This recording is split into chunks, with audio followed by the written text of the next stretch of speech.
जो हमारा हिस्ट्री का पहला चैप्टर है उसका सब्जेक्टिव क्वेश्चन को हम लोग करने वाले हैं, ठीक है। पिछला वीडियो मैंने ऑब्जेक्टिव करवा दिया था और हम सब्जेक्ट करवाने वाले हैं, ठीक है। और ये जो है जेक बुक के लिए बहुत ज़्यादा इंपॉर्टेंट है, और क्या बोलते हैं, ये जेक बोर्ड का क्वेश्चन बैंक से लिया गया है।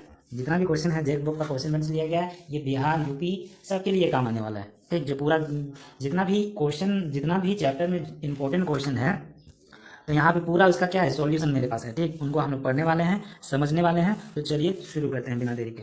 तो चलिए, तो पहला क्वेश्चन है कि राष्ट्रवाद से आप क्या समझते हैं, ठीक है। राष्ट्रवाद से आप क्या समझते हैं? राष्ट्रवाद से आप क्या समझते हैं? तो राष्ट्रवाद किसी राष्ट्र की सामूहिक पहचान होती है। राष्ट्रवाद क्या होती है?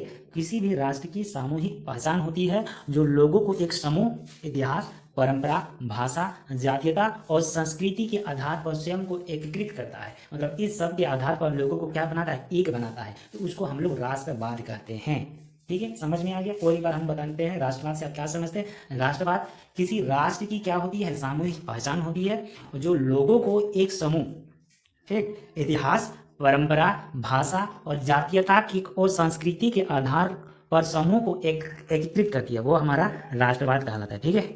चलिए आगे आते हैं। आगे है निरंकुशवाद से आप क्या समझते हैं। इस यहाँ पे जितना भी इंपॉर्टेंट टॉपिक है, ठीक है, यहाँ पे जितना भी इंपॉर्टेंट टॉपिक है उसको हम लोग कवर करने वाले हैं, और एग्जाम में यहीं से क्वेश्चन आता है, पूरे बोर्ड में यहीं से क्वेश्चन आता है। इसको यदि आप लोग पूरा बढ़िया से कर लेते हैं तो आपका एग्जाम बहुत बढ़िया से जाएगा, ठीक है। तो चलिए, तो निरंकुशवाद से आप क्या समझते हैं। क्वेश्चन पकड़िए, निरंकुशवाद, जिसका अंकुश ना उसको निरंकुशवाद कहते हैं, ठीक है। ऐसी शासन व्यवस्था और सरकार जिस पर किसी का कोई नियंत्रण नहीं रहता है। इतिहास में ऐसी राजशाही सरकार को निरंकुश सरकार कहते हैं, जो अत्यंत केंद्रीकृत, सैन्य बल पर आधारित और दमनकारी सरकार है। तो निरंकुश से आपको दो को चीज याद रखना है, जिसका कोई नियंत्रण नहीं रहता है, और दूसरा क्या है, ये राजशाही सरकार होती है, ठीक है। राजशाही सरकार को निरंकुश सरकार कहते हैं, जो अत्यंत केंद्रीकृत रहती है और सैन्य बल पर आधारित रहती है। सैन्य बल पर आधारित रहती है, वो क्या कहलाता है, निरंकुश। दमनकारी सरकार होती है, मान के चलो कोई आवाज उठा दिया तो उसको दमन कर दिया, दबा दिया गया, यही है निरंकुशवाद, ठीक है। तो आते हैं नेक्स्ट, तीसरा नंबर का क्वेश्चन है कि कल्पना दर्श या यूटोपिया से आप क्या समझते हैं। यूटोपिया, कल्पना दर्श से आप क्या समझते हैं। एक ऐसी समाज की कल्पना करना जो इतना आदर्श है कि उसका साकार होना लगभग असंभव प्रतीत होता है। कल्पना दर्श, कल्पना, ठीक है। तो ऐसी समाज की कल्पना करना जो इतना आदर्श है कि उसका साकार होना लगभग असंभव प्रतीत होता है, वो क्या है, यूटोपिया या कल्पना दर्श कहलाता है। समझ में आया? नेक्स्ट क्वेश्चन में हम लोग आते हैं, फ्रेडरिक सोरियो कौन था। इंपॉर्टेंट क्वेश्चन है, फ्रेडरिक सोरियो कौन था। तो फ्रेडरिक सोरियो कौन था, चलिए हम लोग पढ़ते हैं। तो फ्रेडरिक सोरियो एक फ्रांसीसी चित्रकार था। फ्रेडरिक सोरियो एक फ्रांसीसी चित्रकार था, जिसने 1848 ईस्वी में 4 चित्रों की एक श्रृंखला बनाई, जिसमें उन्होंने अपने सपनों का संसार रचा, जिसके माध्यम से उसने गणतंत्र, स्वतंत्रता, ज्ञानोदय, राष्ट्रीयता को एक आदर्श के रूप में प्रस्तुत किया था। इसलिए फ्रेडरिक सोरियो क्या है, ये ज़्यादा उसके बारे में हम लोग पढ़ते हैं। तो देखो, पहले का सरकार क्या था, तानाशाही सरकार था। पहले की सरकार क्या था, तानाशाही था, राज सरकार चलता था, ठीक है। लेकिन फ्रेडरिक सोरियो ने क्या किया था, एक कल्पना किया था जिसमें 4 चित्रों का श्रृंखला बनाई, जिसमें उन्होंने सपनों का एक संसार बनाया, और उस संसार के माध्यम से उसने लोगों को गणतंत्र, स्वतंत्रता और ज्ञानोदय, राष्ट्रीयता को एक आदर्श के रूप में प्रस्तुत कर दिया था। समझ में आया बात? चलिए आगे हम लोग चलते हैं। राष्ट्र क्या है, राष्ट्र क्या है, 5वां क्वेश्चन है, राष्ट्र क्या है। तो फ्रांसीसी दार्शनिक अर्नस्ट रेनन के अनुसार,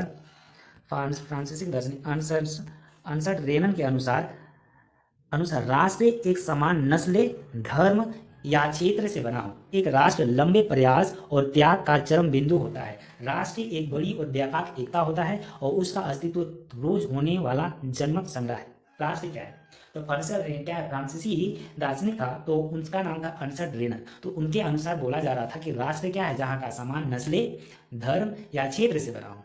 ऐसा क्षेत्र जहाँ पर क्या हो, समान अनुसार राष्ट्र में समान नस्लें, धर्म या क्षेत्र से बना हो। एक राष्ट्र जो है, एक राष्ट्र से बना हो, वो राष्ट्र कहलाएगा। और एक राष्ट्र जो होता है वो लंबे प्रयास, त्याग और निष्ठा का चरम बिंदु होता है। राष्ट्र एक बड़ी और व्यापक एकता होता है, उसका अस्तित्व रोज होने वाला जनमत संग्रह होता है, ठीक है। अब हम लोग छठा क्वेश्चन में आते हैं। तो छठा क्वेश्चन है कि जनमत संग्रह क्या है। जनमत संग्रह क्या है, तो एक प्रत्यक्ष मतदान जनमत संग्रह का मतलब क्या होता है? एक प्रत्यक्ष मतदान जिसके जरिए एक क्षेत्र के सभी लोगों से एक प्रस्ताव को स्वीकार या अस्वीकार करने के लिए पूछा जाता है। जनमत संग्रह क्या है? एक प्रत्यक्ष मतदान, ठीक है। मतदान का मतलब है वोट देना। प्रत्यक्ष मतदान जिसके जरिए लोग क्या करते हैं, एक क्षेत्र रहेगा, एक क्षेत्र के सभी लोगों से एक प्रस्ताव को, प्रस्ताव क्या करेगा, प्रस्ताव, सब लोग प्रस्ताव करेगा, उस प्रस्ताव को वो लोग क्या करेगा, स्वीकार करेगा या अस्वीकार करता है। प्रस्ताव को स्वीकार या अस्वीकार करने के लिए पूछा जाता है, उसको हम लोग बोलते हैं जनमत संग्रह। रूढ़िवाद से आप क्या समझते हैं? रूढ़िवाद से आप क्या समझते हैं? तो ऐसा राजनीतिक दर्शन जो परंपरा, स्थापित संस्थाओं और रिवाजों पर जोर देता है और तेज बदलाव की जगह क्रमिक और धीरे धीरे विकास को प्राथमिकता देता है। रूढ़िवाद जो पुराने विचारों में बने रहे उसको रूढ़िवाद कहते हैं। ऐसा राजनीतिक दर्शन या जो परंपरा, जो स्थापित संस्थाओं, जो पुराना संस्था था और जो भी रिवाज था उन पर जोर देता है और जो बदलाव की जगह, मतलब मान के चलो बदलाव लोग नहीं चाहता है, बदलाव की जगह क्रमिक और धीरे धीरे बदलाव को लोग चाहते हैं, विकास को प्राथमिकता देता है, ठीक है। उदारवाद से आप क्या समझते हैं? जितना भी क्वेश्चन ले रहे हैं सब इंपॉर्टेंट है। उदारवाद से आप क्या समझते हैं? तो उदार शब्द लातिन भाषा के मूल लाइबर पर आधारित है जिसका अर्थ होता है आजाद। उदार शब्द लातिन भाषा के मूल लाइबर पर आधारित है जिसका अर्थ क्या होता है, आजाद। नए मध्य वर्गों के लिए उदारवाद का मतलब था व्यक्ति के लिए आज़ादी और कानून के समक्ष सबकी बराबरी, ठीक है। हाँ, तो नए जो मध्य वर्ग जो उड़ करके आए थे तो उनका मानना था कि उदारवाद का मतलब था कि व्यक्ति के लिए आज़ादी और कानून के समक्ष सबकी बराबरी। उदारवाद एक ऐसी सरकार के पक्ष में था जो सबकी सहमति पर बना हो।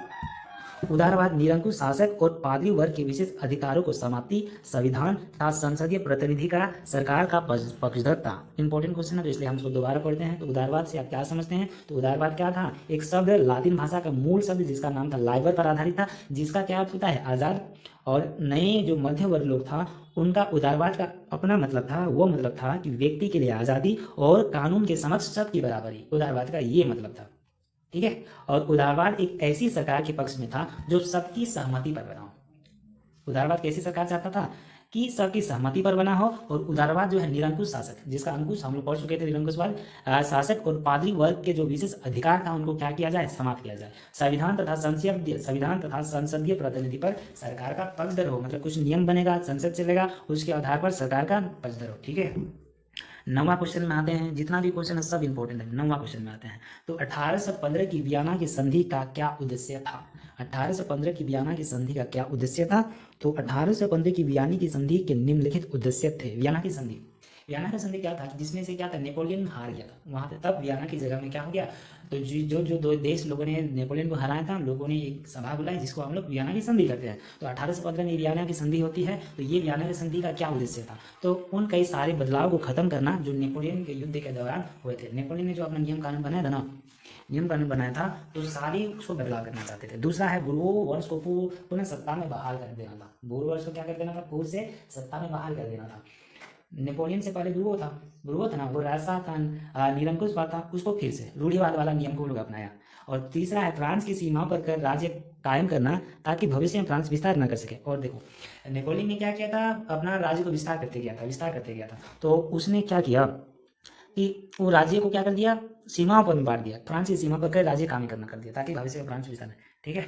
जलवायन क्या है? जलवायन पर्सा की पहल पर 1834 में स्थापित एक व्यापारी शुल्क संघ था जिसमें लगभग सभी जर्मन राज्य शामिल हुए,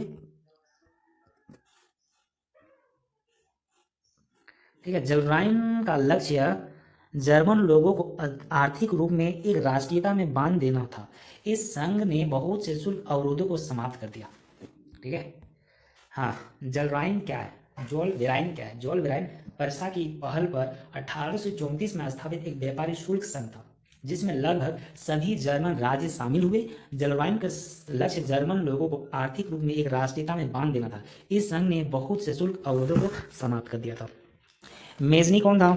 तो मेजनी इटली का एक क्रांतिकारी राष्ट्रवादी व्यक्ति था। 11वां नंबर क्वेश्चन में है मेजनी कौन था? तो मेजनी इटली का एक क्रांतिकारी राष्ट्रवादी व्यक्ति था जिसका जन्म 22 जून 1807 में जेनेवा में हुआ था। वह कार्बोनारी नामक गुप्त क्रांतिकारी संगठन का सदस्य था तथा 1831 में उसने यंग इटली और यंग यूरोप नामक 2 भूमिगत संगठनों की स्थापना की थी। चलिए मेजनी से जितना भी क्वेश्चन बनता है हम बताते हैं।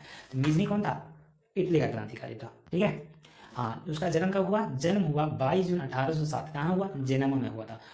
उसने क्या किया था? कार्बोनारी नामक जो गुप्त क्रांतिकारी था उस संगठन का सदस्य था। फिर बाद में उसने क्या किया? 1831 में उसने 2 गो संगठन बनाया, भूमिगत संगठन बनाया, जिसका नाम था यंग इटली, यंग यूरोप नामक। क्वेश्चन आता है, यंग इटली, यंग यूरोप नामक संगठन किसने बनाया? मेजेनी ने बनाया था। ठीक है। मेटरनिक, 12वां क्वेश्चन, मेटरनिक युग क्या था? मेटरनिक युग क्या था? ठीक है, तो मेटरनिक ऑस्ट्रेलिया का चांसलर था जो घोर प्रतिक्रियावादी था। वह अपने राज्य में किसी भी प्रकार के सुधार के पक्ष में नहीं था। उसकी नीति थी कि शासन करो लेकिन कोई परिवर्तन होने दो, नहीं होने दो। 1815 से 1848 तक का काल यूरोप के इतिहास में मेटरनिक के युग के नाम से जाना जाता है। मेटरनिक क्या था? मेटरनिक ऑस्ट्रेलिया का चांसलर था। ठीक है, जो वहाँ का चलाता है उसको चांसलर बोलते हैं। ठीक है, जो घोर प्रतिक्रियावादी था, घोर प्रतिक्रियावादी, तुरंत वो प्रतिक्रिया दे देता था। वो अपने राज्य में किसी प्रकार का सुधार नहीं चाहता था, सुधार के पक्ष में नहीं था, और उसकी नीति थी कि शासन करो लेकिन कोई परिवर्तन नहीं होने दो। समझ में आया? ये था, ये कोड था। और ये जो मेटरनिक वाला युग कब बोला जाता था? 1815 से लेकर 1848 तक का क्या रे? कोई परिवर्तन होने 1815 से 1848 तक का काल यूरोप के इतिहास में मेटरनिक युग के नाम से जाना जाता है।